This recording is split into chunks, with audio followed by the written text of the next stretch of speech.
آپ کی جو دوریاں تھیں وہ نزدیکیوں میں بدلی ہیں. گو کہ ہمیں معلوم ہے کہ آصف علی زرداری اور مولانا فضل الرحمان صاحب کی اس سے پہلے ملاقات ہوئی, ٹیلیفونک ملاقات ہوئی, اس میں بات چیت ہوئی, کافی مولانا نے گلے کیے, لیکن کل خود وہ وہاں موجود نہیں تھے. اس پر سب کو تشویش ہے.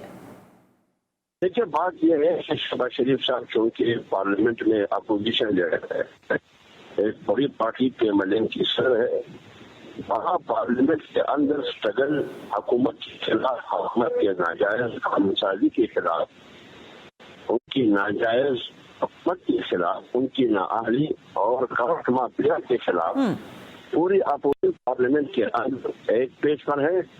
تو لہٰذا اگر پارلیمنٹ سے باہر شہباز شریف صاحب بیسک اپوزیشن ہے, بیسک پارٹی کے ایک صدر, وہ آصف علی زرداری صاحب جو اپوزیشن کا حصہ ہے اور بلاول جو اپوزیشن کا حصہ ہے, پیپلز پارٹی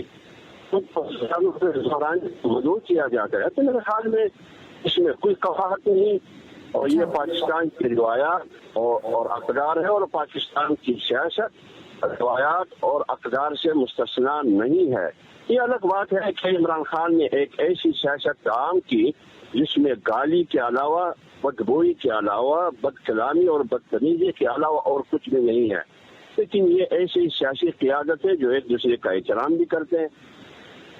مولانا صاحب کی بات کی کہ مولانا صاحب کے حوالے سے چند گوئیاں ہو رہی ہے کہ یہ ادھر ملاقات ہو رہی ہے, اور مولانا صاحب کو خبر ہی نہیں ہے سر, بلایا ہی نہیں کسی نے. مولانا صاحب کے ساتھ 2 دفعہ بلاول بھی ہے. اگر یہ بات کریں کہ شہباز شریف کو خبر ہی نہیں ہے اور مولانا کے پاس بلاول اور مولانا اور بلاول کی کیا بات ہوتی ہے, اس سے میں کہہ رہا ہوں اس وقت PDM کا اور مولانا صاحب کا کوئی اعتراض نہیں ہے.